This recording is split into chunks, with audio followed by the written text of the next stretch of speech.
Behind me on the center screen here, it says consecrate, to be set apart. If you haven't been here the last few weeks, then you're probably wondering what that means or what it is. To consecrate something or to be consecrated, it just means to be set apart, to be made holy. We worship a God who is holy and righteous and perfect in every way, and we're not. And in the Old Testament, a lot of times, when God was getting ready to do something, he would call his people together and he would tell them to consecrate themselves, to cleanse themselves of whatever sin was going on in their lives, to just fully get focused on him and dive into their relationship with him. And we're going through that period of time here at the fellowship. 4 weeks ago, Tom asked for us to start a church fast. We're 4 weeks into it, and the fast is for us to be fasting and praying for God to be rising up a new passion within each and every one of us to go deeper in our commitment to him and to this church.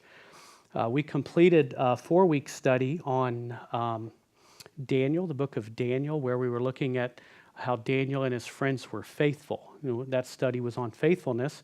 Last week we weren't here, but my brother Joseph stepped in and did a message last week on light. And I don't know how many of you were here for that, but I want to thank him for stepping in and doing the message on Saturday night and always covering and helping with whatever we need done here. And my message for you tonight comes from a few thoughts that I've had the last 2 weeks. With the church fast we're doing, I've given up meats and sweets. My wife, Leslie, has taken it to a whole different point. She's truly doing what people would refer to as a Daniel fast. She's doing just fruits and vegetables.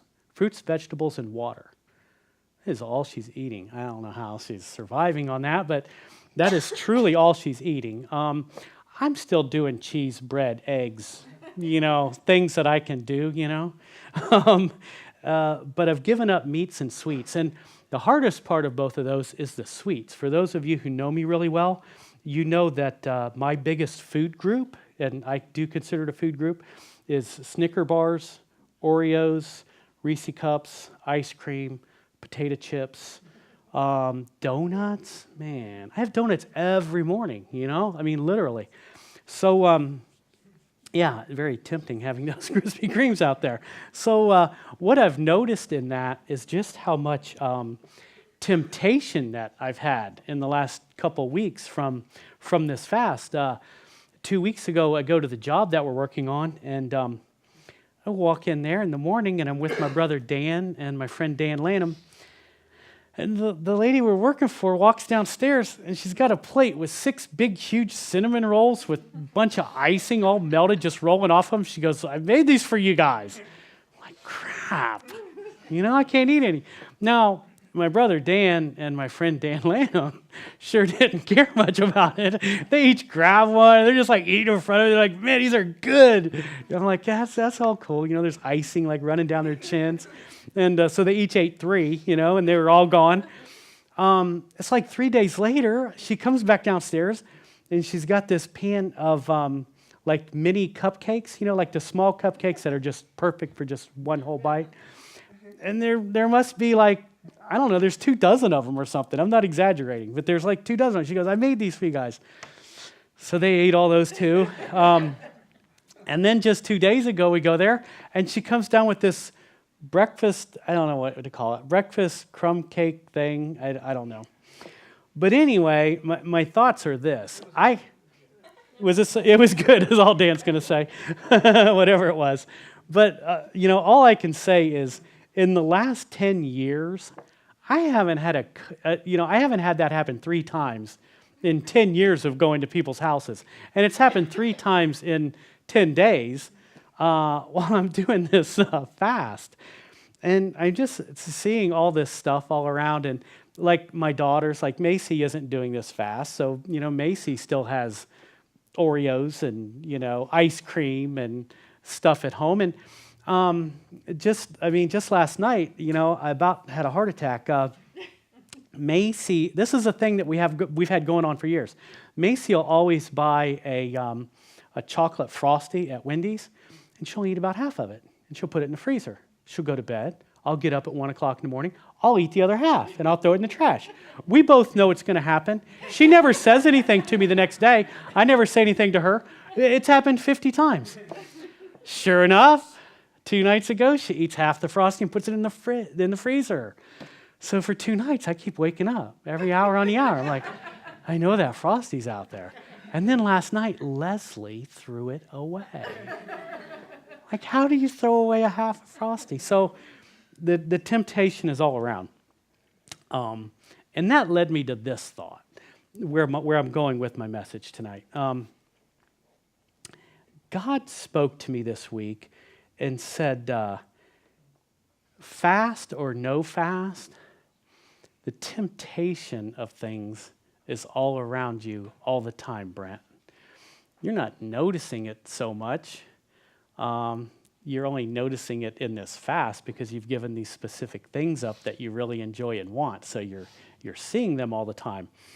But temptation is part of your world, and it's around you all the time. It's no different than what you're noticing with this fast. It's in lots of other subjects and areas in your life. And I just thought, if we're going to be a people that are going to be set apart from the world, and we're going to be devoted to God, and we're going to finish this church fast strong and well, then we need to be able to deal with temptation in our lives, because it's all around us. And where I'm going to go with that is I'm going to have Gary come up here. He's like shaking his head. Really, man, I didn't break the glasses on purpose. I know you think I did just to drag you into this. Yep, no, my wife paid for this, right? How much is mine? Okay, we're going to go to Joshua. It's Joshua chapter 3. Gary's going to really be angry with me. We're going to read all of Joshua chapter 3. Why would we have any other? It's really not. Joshua? It's not that long. It's really not that long. It's Joshua chapter 3. Fifth book. All right. If you guys are needing a Bible and don't have a Bible, there's some Bibles in the baskets. If you want to read along, follow along. If you need one to take and keep with you, take one with you. All right, we ready? Yeah. All right. Just bear with me. My 7-year-old probably does better, but we'll see what we got here. Early in the morning, Joshua and all the Israelites set out from Shittim. That's why he had me do this, that word. There's about 5 of them like that in here. I'm starting over. Early in the morning, Joshua and all the Israelites set out from Shittim and went to the Jordan, where they camped before the crossing over. After 3 days, the officers went throughout the camp, giving orders to the people. When you see the Ark of the Covenant of the Lord your God and the Levitical priests carrying it, you are to move out from your positions and follow it. Then you will know which way to go, since you have never been this way before. But keep a distance of about 2,000 cubits between you and the ark. Do not get near it. Joshua told the people, consecrate yourselves, for tomorrow the Lord will do amazing things among you. Joshua said to the priests, take up the Ark of the Covenant and pass it on ahead of the people. So they took it up and went ahead of them. And the Lord said to Joshua, today I will begin to exalt you in the eyes of all of Israel, so they may know that I am with you as I was with Moses. Tell the priests who carry the Ark of the Covenant, when you reach the edge of the Jordan's water, go, stand in the river. Joshua said to the Israelites, come here and listen to the words of the Lord your God. This is how you will know that the living God is among you, and that he will certainly drive out before you the Canaanites, the Hittites, the Hivites, and the Perizzites, the Gerishites, the Amorites, and the Jebusites. See, the Ark of the Covenant of the Lord of the earth will go into the Jordan ahead of you. Now then, choose 12 men from the tribes of Israel, 1 from each tribe. And as soon as the priests who carry the Ark of the Lord of all the earth, set foot in the Jordan, its waters flowing downstream will be cut off and stand up in a heap. So when the people broke camp and across the Jordan, the priests carrying the Ark of the Covenant went ahead of them. Now the Jordan is at the flood stage all during the harvest. Yet as soon as the priests who carry the ark reached the Jordan and their feet touched the water's edge, the water from upstream stopped flowing. It piled up in a heap a great distance away, at a town called Adam in the vicinity of Zarethan, while the water flowing down in the Sea of Arabah was completely cut off, so the people crossed over opposite Jericho.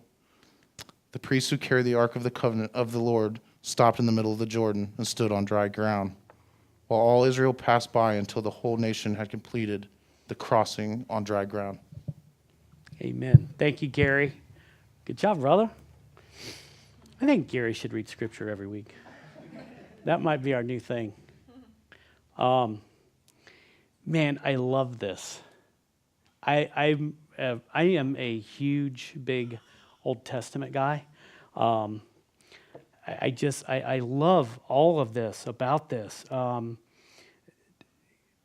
Gary was telling you that the land was full with the Amorites, the Jebusites, the Canaanites, the Hittites, the Amorites, the Girgashites, all of the ites. And you know who remains today? The Israelites. You ever met a Girgashite? Any one of you? Anybody here met a Jebusite or a Hittite? I was talking to my friend Bob. He's a Hittite. You've never met one. There are no more. The only ones that exist today are the Israelites, 4,000 years later. Because God is faithful. God raised his people up. He gave them that land, and he did away with all of their enemies and all of the other inhabitants there. I love that. I love that it says they crossed on dry ground. I don't know if you caught that. It's the same that it says when Moses brought all the Israelites across the Dead Sea, and God parted the waters. Everybody focuses on the fact that he parted the waters. Yeah, and I understand that. I get that. Amazing thing. But then it says they passed on dry ground. You know, you ever go to the beach or you ever go to anybody's pond? You know, my brother-in-law Zane's got a cool pond that we've swam in a lot of summer afternoons after working on the house. We run out there and dive in.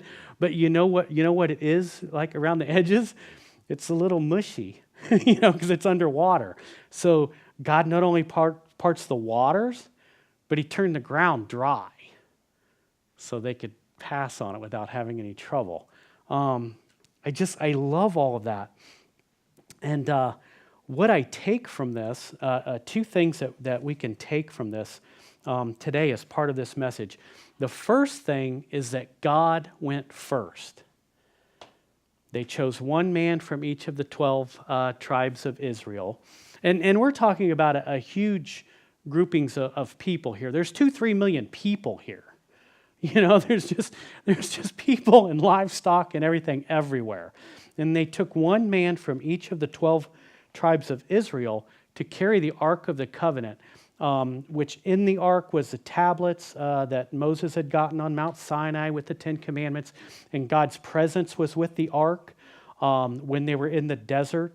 The Ark would have a cloud over it during the day, and if the cloud moved, they would carry the Ark and the whole camp would move, and at night it would be a fire over it, and as long as the fire stayed right there, they stayed there for the night, and if it moved, they moved.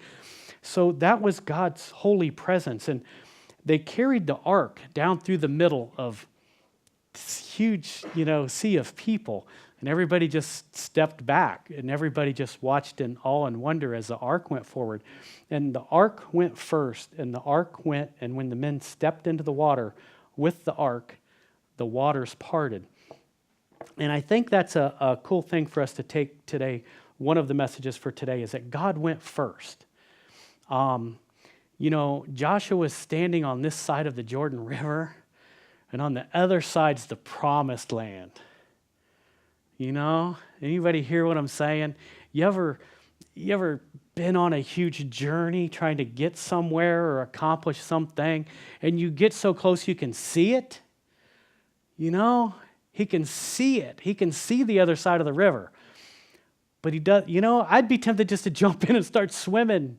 There's the promised land that God promised me and my people. Let's go. Or I'd be tempted to say, 500 of you guys, make me a boat, make some boats. We got to cross. He stopped everybody there and he said, God, what would you have us do next? And God instructed him how to do it. And he waited on God. And God went first. The Ark of the Covenant went first, and that led his people. The second thing that I take from this scripture, which is really cool, which fits in with what we're doing right now, Joshua told them to consecrate yourselves, for God is going to do amazing things in your life.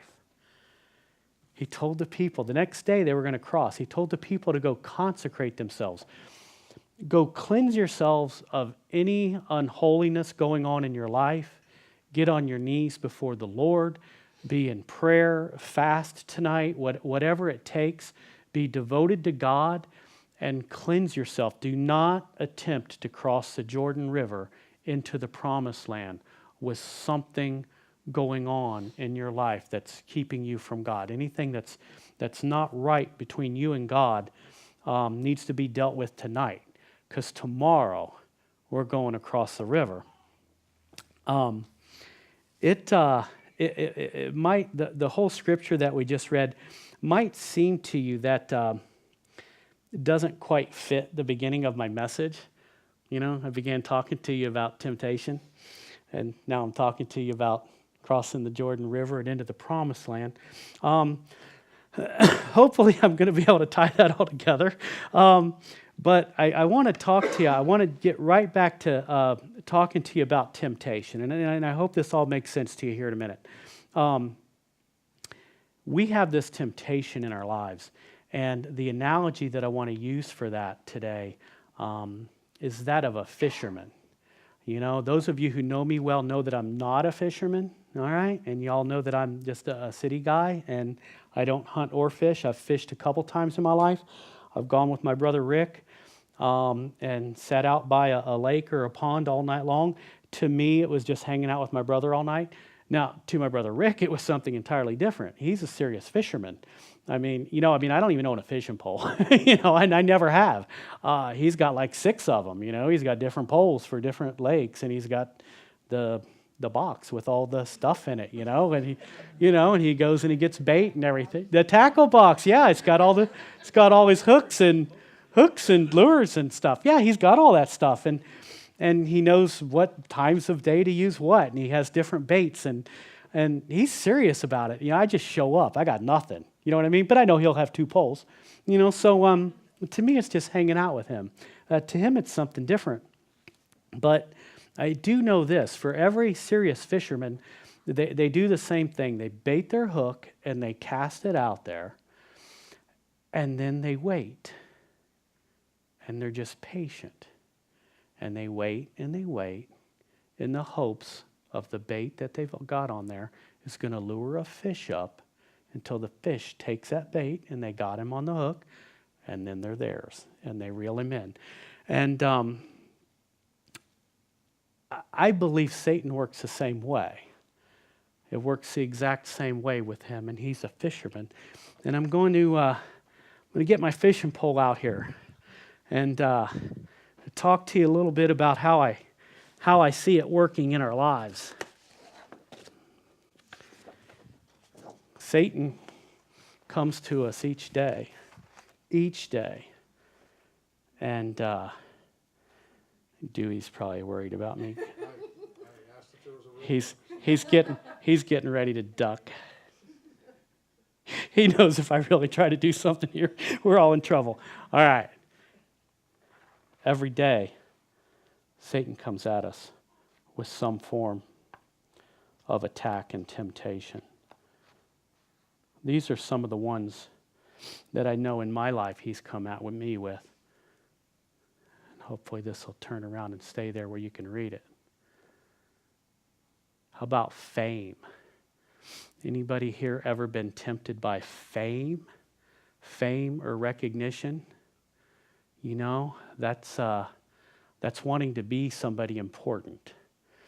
That's wanting everybody clapping and cheering for you. It's wanting everybody patting you on the back, wanting everybody to love you, people after your autograph, that kind of thing. I had issues with this as a younger man, and part of that comes from trying to find my identity in what other people of the world thought about me. As Christians, our identity has to come from God. We're children of the Most High God, and that's where our identity has to come from. If we search to try to find our identity of who we are from the accolades of people in this world, we're going to be let down and hurt every time. So, like any good fisherman, if Satan casts that out into my life right now and I don't take the bait, he simply looks for another bait. Right on? If you can't catch a fish, you just reel in, you change the bait, because you're going to find a bait that's going to work, right? You don't give up or you go home, you just change the bait. So we're going to change our bait here. Maybe I should have had an assistant doing this. I didn't quite think ahead on this, did I? Where's he? Gary. Nah, don't make me do that. Gary's going to be upset with me already. Okay. How about power and authority? I had some issues in my life with power and authority. Power and authority is different than fame. Power and authority is you want to be the person in charge. You want everybody to have to do everything that you say. You want everything to be done the way you want it to be done and when you want it to be done. You want to walk in to the office on Monday morning and you're not even looking for accolades when you're wanting power and authority, and you're not really even particularly caring what people really think about you on a personal level. You're wanting everybody to step back because Mr. Big's walking in. You know what I mean? And whatever Mr. Big says goes. You know? I had some issues with that at one time in my life. I think we all have on one level or another. And if Satan can't get me to buy into fame, the next thing he would try in my life is power and authority, both of which are prideful issues.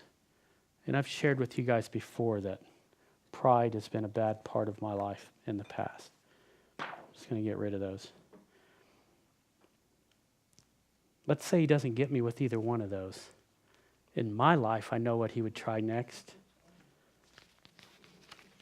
How about this? Huh? In my life, this would be the next thing he would try. He'd cast on out there and he'd put a little cash on the end of the line. Huh? I don't know if anybody else here can relate to this, but I've always had issues with money and material possessions. Part of that goes along with prideful issues. Things like what I can buy with it, how that makes me look. Am I important, not important? Do I have this or that I think I need to have? Material possessions that go along with that. I've had issues with that, and just whether or not that makes me important or important to other people in my life. Sometimes, Dewey, they get the bait and you don't catch them, huh? I guess that just happened to me.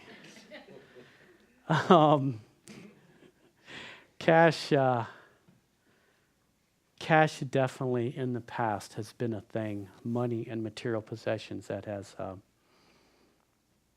brought me down in the past. I don't know if you've had that. If that didn't work, next thing Satan would have tried with me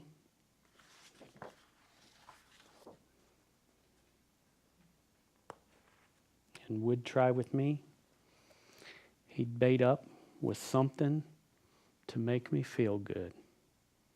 Anybody ever been here? You got things aren't going well in your life, troubles at work, financial issues, arguments at home, whatever it might be. How about something to help make that all go away? You know, Satan will creep in, start talking to you about, things aren't going well, but you know what? It's Friday, it's payday, you're after work. Won't you go to the bar and have a few beers? You deserve that. You deserve that. The guys at the bar all know you well, and they all like you. Even though your boss is a jerk, they all like you, and everything will be good. Why don't you go there and have a few beers? If it's not that, maybe it's, some form of drugs. If it's not that, maybe it's some form of a relationship. How about love and acceptance? We're all searching for and seeking for love and acceptance in our lives. I know I was, and I was trying to find it in a lot of places and in a lot of ways that I was never going to find it. I never found love and acceptance till I accepted Jesus as Lord and Savior in my life.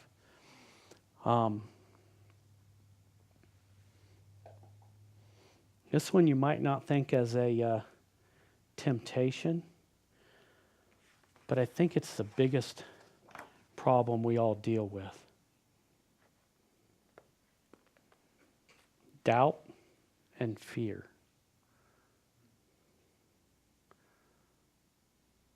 Satan brings this into our lives all the time. This is the biggest thing that he trips all believers or all people who are trying to walk a good path with God or be faithful with God. It's doubt and fear. This will trip up a faithful man of God quicker than anything else. And this is the issue that the Israelites had. This is what brings me back to Joshua being there at the river. That wasn't his first time there. Joshua had been at that river before. Joshua was there 40 years earlier. He was there 40 years earlier with Moses leading the way. Moses sent the spies over to check the area out. 12 men went over to see what the area was like, and they came back and reported to Moses that there were giants over there. We surely can't defeat them. They're bigger than us. They're strong. They have fortified cities. Let's don't cross this river. This land looks good right here where we're at. Let's stay on this side of the river. And that all came from doubt and fear and not trusting God. And God sent them out into the desert for 40 years. They spent 40 years in the desert until every man over the age of 40 in that 40 years passed away, except for Joshua and Caleb. They were the only two spies that went over that came back and said, hey, no problem. They're big guys and they've got fortified cities. We got God. Let's get at it right now. Let's cross the river. It's our promised land. Let's bring the ark. Let's cross the river, and God will defeat all these people for us. 2 men said that. 10 men said, please, let's don't cross that river. We surely won't survive if we cross that river. And God sent them out into the desert for 40 years because doubt and fear had taken over their camp. Sin had come into their camp. If we're not trusting God wholeheartedly, we can't be following God wholeheartedly. A couple of things I've thought of that we can look at for having victory over our temptation is this. First is to be aware that temptation exists and it's in our lives every single day. Every single day. We need to get up every morning and know and realize, I'm going to be tempted today. I'm going to be tempted several times today. We need to be aware of our past failures and issues. Maybe our addictions, whatever sin's been in our life, and whatever we're prone to. We all have different issues in our lives and have had different issues in our lives. We need to be aware of what our issues are and be on guard, because Satan is going to attack whatever you're weakest at. And we also need to be aware that these temptations are usually camouflaged. They're not real obvious. It's not like You get home on Friday night after having the tough day, and the something to feel good thing is, there's a joint is in a letter that somebody mailed to you. You got a marijuana joint, mailed to you. Oh, it doesn't work that way. It's not obvious like that. It's all camouflaged. And when it's all series of small decisions made, I guess is what I'd like to say. It's little places and little ways that we compromise our faith a little bit at a time. The strong, faithful Christian man who's following God, who ends up being found that he's having, an extramarital affair, it didn't happen overnight. He wasn't this man that everybody thought that he was on Monday, and on Tuesday, somehow something happened to him on Tuesday night, and now he's in this extramarital affair, or now has an issue with alcohol. It's small little steps, it's little compromises, and I look at it same as our nation. We didn't go from 1966 watching the Andy Griffith Show to 2016 watching the Victoria's Secret fashion show on the same channel of the TV at the same time of night, prime time. It didn't happen overnight. It was small little compromises in the moral values and moral fiber of our nation that led to Andy Griffith is acceptable. 50 years later, Victoria's Secret fashion show is acceptable. It would have never been acceptable in 66, and it's not acceptable to God today. But we as a nation and as a people say it's morally okay, and we've gone there. We've gone there over series of little compromises in our faith. So we have to be on guard every day for just little compromises in our faith. If there's a movie on tonight and my wife and I have been wanting to watch it, but it's really not quite appropriate for my daughter Macy, we got two choices. We can compromise our faith a little bit, and we can tell each other that it's really not that bad. It's okay. Let's watch it, and Macy will be okay. She's 16. Everything's cool. But that's not what God would want us to do. God would want us to just say, we're just not watching that movie. It's not acceptable for Macy to watch, so we're not doing it. So we need to be aware of those things. We have two offensive weapons we can use against temptation. The first is to be in prayer.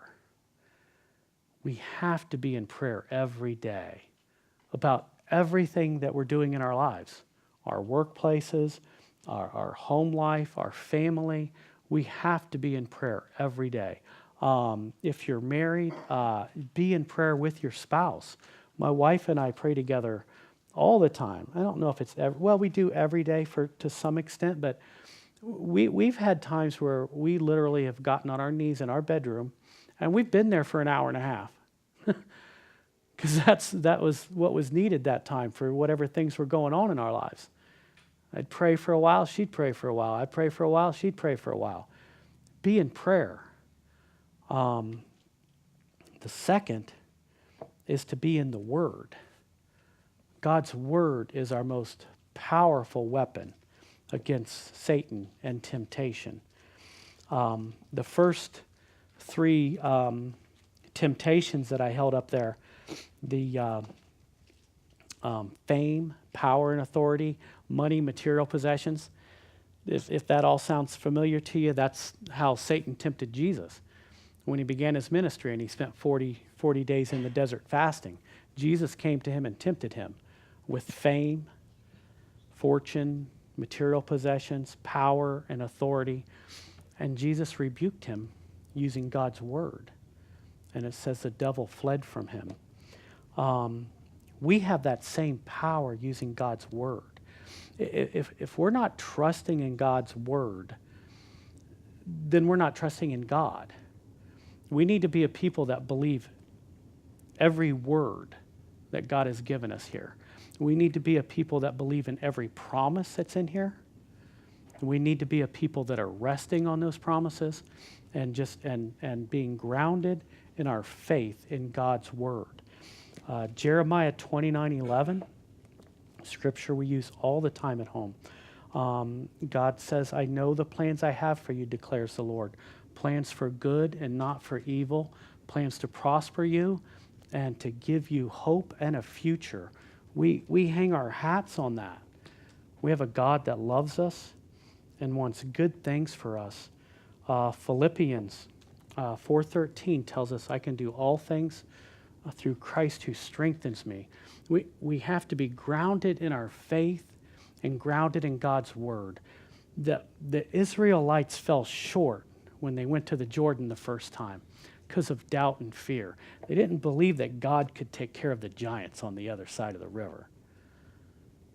You know, we worship the same God that placed the very stars in the sky. And we're all going to face giants in our lives. We all are. But there's nothing too big for God. Nothing. Scripture tells us that nothing is impossible for God. Nothing. There's nothing that we're ever going to face that God can't take care of or handle. He holds the keys to the warehouses where the lightning bolts are stored.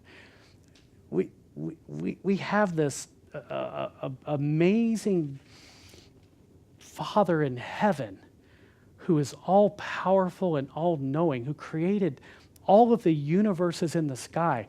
And he loves us and he wants to have this awesome personal relationship with us. And we run into some problem that we got that is nothing for God to handle. And we don't just put it in his hands and trust him. We do that all the time. And the Israelites did that. And here's part of that as well. And I'm just about finished here. Here's part of that as well. Joshua and Caleb came back and said, let's cross the river. Joshua and Caleb still went in the desert for 40 years. Sometimes our doubt and fear can have an effect and ramifications on other people in our lives or on our church's ministry.